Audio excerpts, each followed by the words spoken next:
मुस्लिम league नून का आजाद कश्मीर में opposition में बैठने का फैसला। तहरीक अदम एतमाद में पीपल्स पार्टी का साथ देगी।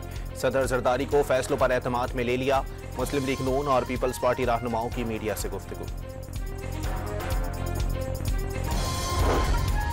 इस्तांबुल में पाकिस्तान और अफगान तालिबान के दरमियान सालिसों की मौजूदगी में मुज़ाकरात की तीसरी बैठक। तालिबान वफ्द की हठधर्मी और बेलचक रवैये के बाइस सूरत हाल मजीद पेचीदा।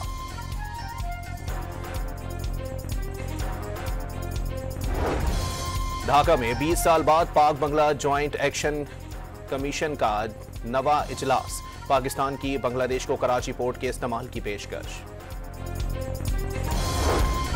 और पेशावर में पाक फौज के ज़ेरे एहतमाम हिंदू बरादरी के लिए दिवाली और स्पोर्ट्स गाला की तकरीब। 500 से ज़ायद अफराद की शिरकत। ऑपरेशन मार्का हक में कामयाबी पर अफवाज पाकिस्तान को खिराज तहसीन पेश।